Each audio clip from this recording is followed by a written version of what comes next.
Welcome to the Government News Brief for December 25, 2015, today Christmas Day. Today, instead of a news brief, we share with you some of the activities where government officials would have been spreading Christmas cheer. The First Lady of Guyana, Sandra Granger, visited the elderly. This acknowledgement of our elderly was done to honor those who contributed significantly to this country's development. By paying homage to them with her visit, it is clear that the elderly are not forgotten during this holiday season. First Lady Sandra Granger shared Christmas cheer with the elderly at the Bernice Mansell Foundation Christmas party. Over 250 senior citizens were treated. They had lunch together and enjoyed caroling and music. Well, it's Christmas, time of sharing and giving, and giving back, and honoring our seniors.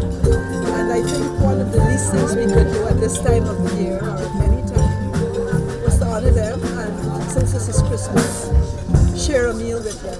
Senior citizens from homes such as Uncle Eddie's and the St. Joseph's Home, among many others, attended the Christmas party. To give them maybe some time out of their respective homes, because some of them might be in senior homes or their own homes. So just bring them out, have them enjoy an afternoon, and have good company and music. Senior citizens from regions 3, 4, 5, 6, and 10 also attended the party and thoroughly enjoyed themselves. Mrs. Sita Nakamoto on December 19 presented over 200 children with gifts and goodies at a Christmas party she hosted on the lawns of the official residence of the Prime Minister, Main Street, Georgetown.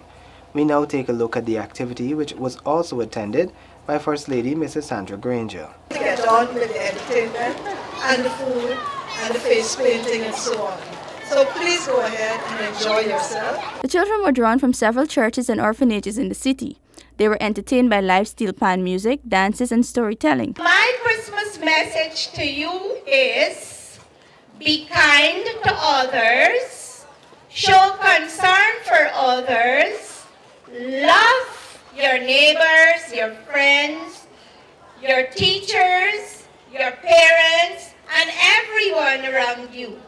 Show respect for them, show love for them, share what you have for them, and do not allow your friends, your neighbors, or your families to go hungry or to feel sad.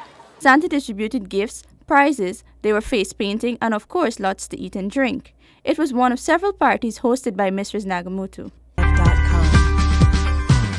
In keeping with the season of giving and sharing, the residents of the Armenian Hostel were served with lunch, compliments of the Ministry of Indigenous Peoples Affairs. 'Tis the Christmas season, and in keeping with the spirit of goodwill, the Ministry of Indigenous Peoples Affairs hosted a Christmas luncheon at the Armenian Hostel in Princess Street. Minister Ali Cock highlighted the significance of the Christmas season, which is about sharing. He also used the opportunity to highlight some of the projects being undertaken by government to better the lives of the indigenous population. This is a special moment for all Guyanese, and as a matter of fact, all Christians. I would like to say that for us at the ministry, we are very happy that we could be here to share this moment with you. As you know, we have two ministers within the ministry. We also have advisors. We have the whole works of the PS and other workers, other officers who are trying their best to make things work for us all. At this time, I know that you're thinking about your loved ones at home. You're expecting young children. Seen a lot of mothers here. Some have already are awaiting the return home. And I want to congratulate you for bringing more people into the world. And we need is adding to the 70,000 indigenous peoples of this country. Meanwhile, Minister Garida Low encouraged young mothers at the institution to continue to pursue their dreams and make use of some of the opportunity being offered by the ministry. Life ahead, as I can say, as I know, will be challenging. especially for the young ones. But I am sure you have the support of your parents who will help to teach you how to grow your child. But we in the ministry, I am the minister that has oversight over women and children, youth and sports, and welfare matters. So to our young men and our young women here, while I wish you a Merry Christmas and a Happy New Year and prosperous and all of that, I would like you to also to consider that there is more to life. There is more to life than becoming a family person. Most of the residents at the institution have come from the hinterland region to receive medical attention in the city. Some of them were not able to travel home for the Christmas. This is Sinika Thorne wishing you a Merry Christmas. What would be Christmas without the Salvation Army's pot? Around the world, the pot has become a symbol of what it means to give to the less fortunate. Every dollar put in the pot goes towards a worthy cause. The Salvation Army is known for always being a shoulder that you can lean on. This holiday is no different. The organization distributed food hampers to those who needed the most. Minister of Social Protection Volda Lawrence was there to give a helping hand. Please allow me to congratulate the Salvation Army for its continued ministry and mission. You have touched so many lives through your witness for Christ. You have brought solace and comfort to many a sad heart. You have cared for the sick and the feeble, offered shelter to the homeless, and today you bring a smile and gladden the hearts of our many elderly. Meanwhile, the First Lady, Mrs. Sandra Granger, noted that spreading Christmas cheer is significant. She shared what Christmas means for her. Christmas for me is a symbol of giving. And it is the gift of the Son that we celebrate. And I recall the gifts of the three Magi who went with their gifts to say how thankful and honored humanity was that God would have given His Son to us. The Salvation Army continues to put a smile on the faces of the less fortunate during this season of caring and sharing. If you would have contributed to the pot, then you would have helped make the event possible. From the Government Information Agency, this is Shanta Goberdan saying Merry Christmas to all our viewers. At Liliendal on the east coast of Demerara, this Christmas season saw one community development group receiving a generous donation from the Prime Minister. The Liliendal Community Development Group was on December 18, 2015, presented with a $1 million check by the Prime Minister and the First Vice President, Moses Nakamoto. The money will be used to advance the community's development initiatives. The handing over took place at the community playground Liliendal, Greater Georgetown, where members had organized an afternoon of fun and games for the children. The activity also saw youths receiving gifts, enjoying pony rides, trampolines, and face painting. It's history in a sense that we could say some money has been given to at least fence the ground, to secure it.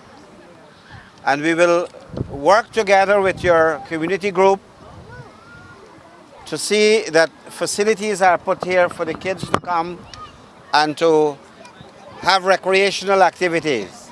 Expressing gratitude on behalf of the group and residents of Liliendal was founder of the group, Beryl Haynes, who said that the donation was greatly appreciated. We accept this, we appreciate it, we are grateful for it. And it's the first time that someone has reached out to us. Although we've been here for over 50 years since we've had this playground. It's the first time someone has reached out to us, and it's the first time we're having a function on this ground, believe it or not. So, you know, there's a first for everything. And I must say I'm heartened, and I am pleased to know that I'm here to be part of this auspicious occasion. The group was first established in 1989, but later became dormant. It was resuscitated almost 4 years ago. The overall objectives of the group are to enhance the community of Linendale, empower youths, and to plan and organize activities to benefit residents. Currently, the group has some 24 active members. Earlier this week, Minister of Social Cohesion Amna Ali was at Linden where she spread Christmas cheer. The children and youths of Linden and surrounding communities in Region 10 were treated to Christmas presents through a joint government NGO-sponsored initiative. Minister of Social Cohesion Amna Ali, Junior Minister of Public Infrastructure Annette Ferguson, Regional Member of Parliament Jermaine Figuera, and representatives of Caring for Others, an Atlanta-based non-governmental organization, spearheaded the event. Minister Ali reminded of similar exercises conducted when the current administration was in opposition. Caring for Others Guyana representative Shabaki Fernandes, in explaining the genesis of the partnership, said that Minister Ali, along with First Lady Mistress Sandra Granger, had traveled to Atlanta in November and had visited the organization. An agreement was then struck for the NGO to partner with the coalition government to bring Christmas cheer to children in Guyana. Similar activities were slated for Kwakwani, Ituni, and Malali. Gifts have been sent to all 10 administrative regions in the country to be distributed to the children. With this government news brief, I am Shanta Goberdan reporting. The Guyana Police Force was not to be outdone this season. Apart from providing security for shoppers and the general public, the police force also got involved in spreading the Christmas cheer. The Guyana Police Force hosted its first Christmas party for all of the youths participating in its various community outreach impact programs. The well-attended event was held at the Police Sports Club Ground de Vlery on December 5. All of the youth groups partnering with the Guyana Police Force were treated. We want them to have a joyous time. We want them to interact with each other and build new capacity in terms of friendship. We want them to study each other's cultures and attitudes. And we want them to develop a network among, fellow students so that the children now can go into any one of the 11 communities and find a brother or a friend. And in this regard, while we're dealing with the children, it's obvious that we're building capacity with the parents. And if you look up there now that it is centralized, we have in excess of 1,000 children. It means in excess of 1,000 parents trust the police now to allow the children to come on board away from home in supervision of the police. So yes, capacity is building in that regard, and we will continue to do that. The youths were treated to gifts after the end of the program, which featured performances by not only their fellow Impact community members, but also some popular local artists. The community impact programs were initiated by the Guyana Police Force's leadership as a way of involving youths in gainful activities. Initially launched in All Boys Town, it now encompasses 13 communities across Guyana. And that brings us to the end of our special Christmas Day government news brief. On behalf of the entire team at the Government Information Agency, it is my pleasure to wish you a very Merry Christmas.